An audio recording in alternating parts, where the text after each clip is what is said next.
द्वितीय स्थापना दिवस पर आज मुझे सम्मिलित होकर बेहद खुशी हो रही है। मैं गौरवान्वित महसूस कर रहा हूँ।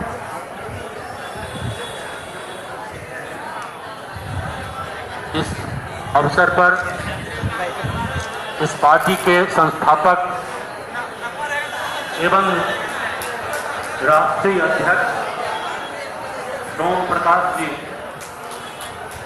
प्रदेश अध्यक्ष नंद किशोर जी और मंच पर बैठे मंचासीन हमारे, क्षमा करेंगे मैं नाम लेने में असमर्थ हूँ, आप सबों के समाज के बुजुर्ग, अभिभावक, समाजवादी विचार रखने वाले,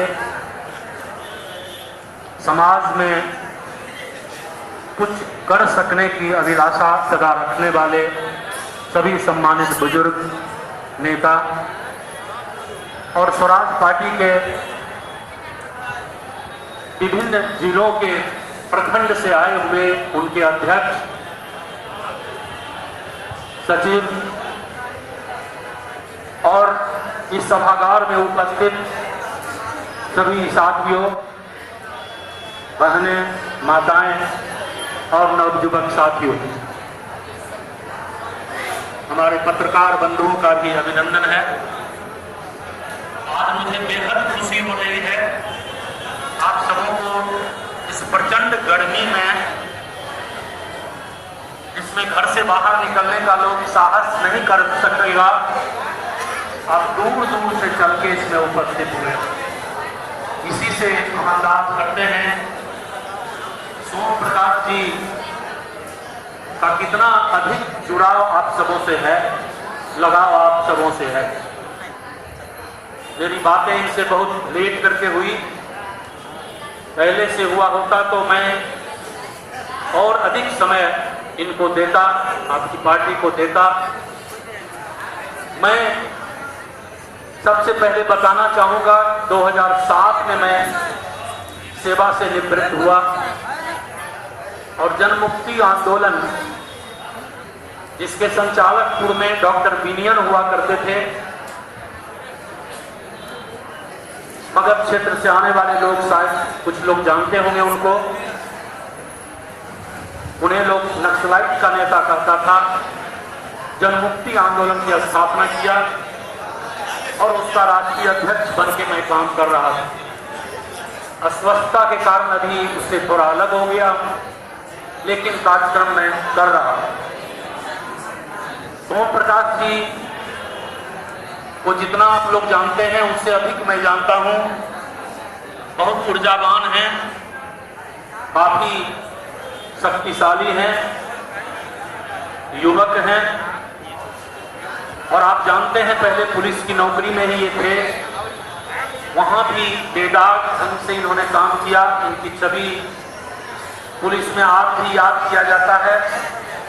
जहां जहां ये पदस्थापित रहे, समाज का, लोगों का मसीहा बन के रहे, लोगों का दुख दूर करते थे। आज मुझे बहुत ही अपार हर्ष हो रहा है, इन्होंने एक सच्ची पार्टी, स्वराज पार्टी, जो कि आप लोगों की पार्टी है, समाज के लोगों की पार्टी है, दबे कुचले लोगों की पार्टी है, किसान और मजदूर की पार्टी है, उसकी स्थापना किया और दिन रात मेहनत करके 2 वर्ष में ही इतनी अधिक इन्होंने अपनी पहचान पूरे दक्षिणी बिहार में, मगध क्षेत्र में, सेंट्रल पटना क्षेत्र में, कैमूर में, औरंगाबाद में, बक्सर में इन्होंने पहचान बना ली। मुझे आशा और विश्वास है यह पार्टी बहुत जोर से आगे बढ़ेगी। आपको संक्षेप में मैं बताना चाहता हूं कि ये प्रजातंत्र उर्द सांस ले रहा है, आईसीयू में चला गया है। ये यूपीए और एनडीए दोनों ने बांट लिया है, बारी बारी से हम ही केंद्र पर भी शासन करेंगे और राज्यों पर भी शासन करेंगे। साम्यवादी दलों की आंच बहुत कमजोर हो गई है।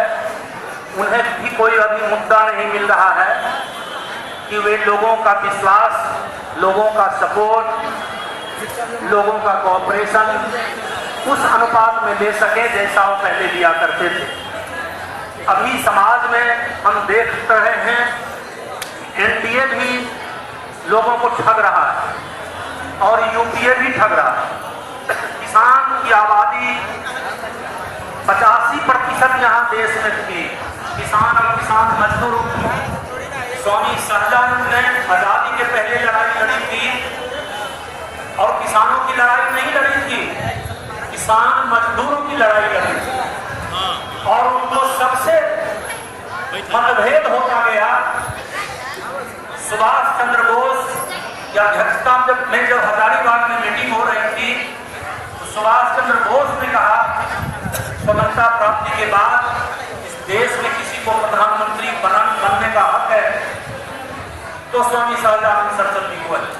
उन्होंने घर द्वार त्याग करके और परिश्रम करके अंग्रेजों से लड़ाई किया, जमींदारों से लड़ाई किया, जमींदारों के गुंडे से लड़ाई किया, किसी की परवाह नहीं किया।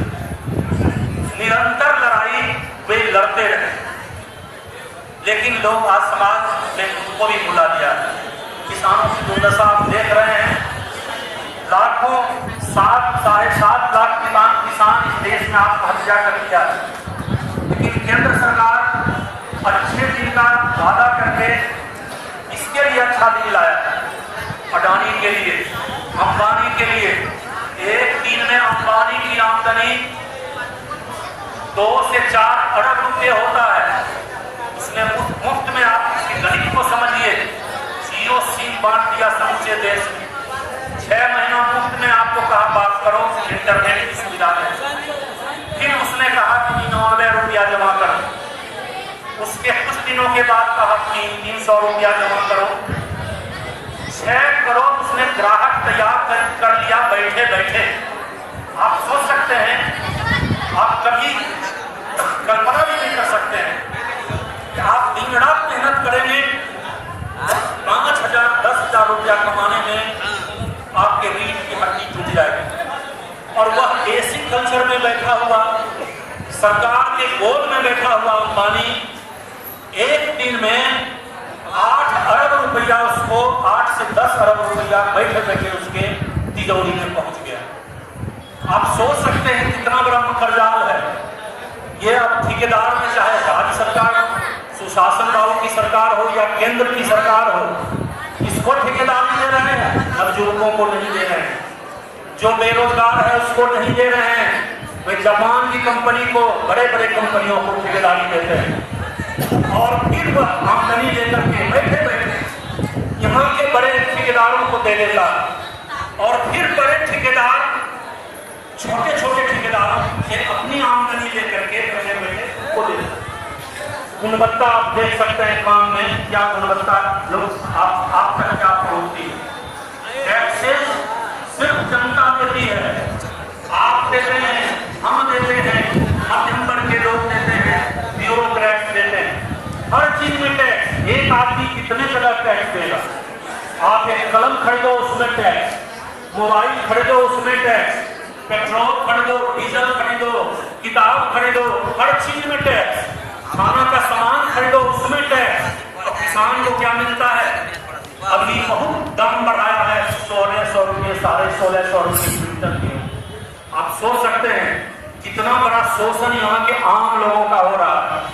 आज जरूरत है इस स्वराज पार्टी ऐसे पार्टी का, आज जरूरत है सोचना ऐसे ऐसे नवयुवक नेता का जो देश और समाज का नेतृत्व करे, लोगों को इस आर्थिक गुलामी से मुक्त करे। ये आज हम आर्थिक गुलामी के जंजीर में फंसे हुए हैं, जकड़े हुए हैं। हम लोग स्वतंत्र नहीं हैं, नाम का हमें स्वतंत्रता मिली है, लेकिन आर्थिक स्वतंत्रता हम की और पहले से ही स्थिति खराब हो गई है। इसलिए हमको सतर्क होना पड़ेगा, जात पात में नहीं जाना होगा। आप देखते हैं कोई बीमार करता है मंत्री का तो उसके यहाँ अस्पतालों के चलाता है, जनता बरामदा में रोगी को लेकर के मरते रहता है, उसको डॉक्टर नहीं मिलता है। सरकारी अस्पताल में टैबलेट नहीं मिलता। सोचने की जरूरत है। ज्यादा समय नहीं लूंगा आपका। ढेर सारे वक्ता हैं, वक्ताओं की बहुत भीड़ लगी हुई है, लेकिन मैं इतना ही कहूँगा सोम प्रकाश जी को यदि जहाँ भी जरूरत होगी, जब भी जरूरत होगी, मैं पूरा समय देने के लिए तैयार हूँ। और आप लोगों कोई पद चाहिए। कई पार्टियों ने, आम आदमी ने हमको जहानाबाद से कहा MP का चुनाव। मैंने कहा मैं चुनाव लड़के वही काम करूंगा जो आज के MP कर रहे हैं। एक MP में अपने खर्च में ये कटौती नहीं कर रहे हैं, ये आपको जान मार रहे हैं। अपना खर्च नहीं कटौती करें। मनमोहन सिंह अर्थशास्त्री है जो पूर्व प्रधानमंत्री, ठीक है, उसके समय में लूटपाट हुआ, केंद्र में बहुत बड़ा स्कैम हुआ। उन्होंने कहा कि एक इंजन पर गाड़ी केंद्र सरकार की चल रही है लोगों के कर के पैसे से। ये आप हैं जो सरकार को चला रहे हैं, खर्चा दे रहे हैं। इसलिए आप सावधान हो जाइए, सजग हो जाइए। जो इन सरकारों से इसके चकाचौंध में नहीं पड़िए। चुनाव में कितना खर्च करता है लोग, तो आप चाहिएगा सोम प्रकाश ऐसे आदमी और इनके तरह का और नवयुवक जो सेवा करना चाहता है, सेवा भाव रखता है, दिन रात परिश्रम करने की औकात रखता है, उसको वोट करके असेंबली में दी। मुझे सबसे ज्यादा कष्ट हुआ जब ये जीत नहीं सके पिछला चुनाव। मैं गया था नॉमिनेशन के लिए, बहुत कष्ट। ऐसा आदमी जो विधायक होकर के नीचे में फर्श पर सोता, लोगों को एमरजेंसी के लोगों को खाना खिलाता था, साथ में रखता, और उस आदमी को लोगों ने वोट नहीं दिया, असेंबली नहीं आने दिया। मुझे आज भी दर्द है। इसलिए मैं चाहूंगा कि सिर्फ सोम प्रकाश ही नहीं, इस पार्टी के ढेर सारे लोग अचानक आप चकाचौंध कीजिए, समाज में ज्योति जलाइए, लोगों को अवेकन कीजिए, जागृति लाइए, और जब अगली चुनाव हो ज्यादा से ज्यादा संख्या में इस पार्टी के लोग असेंबली भवन पहुंचे।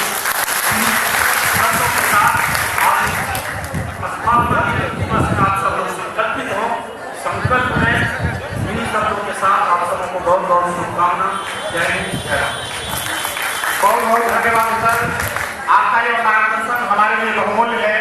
अब हम कार्यक्रम को आगे बढ़ाते हैं और आवाज दे रहे हैं अगले वक्ता को, लेकिन साथ ही साथ मैं आग्रह करूंगा समय अभाव में, इसलिए जो भी वक्ता आएंगे कृपया 5 मिनट से ज्यादा वो समय नहीं लें। संक्षेप में ही वो अपनी बात को रखेंगे ताकि हम कार्यक्रम का सही ढंग से संचालन कर सकें और ज्यादा से ज्यादा लोगों का विचार ले सकें।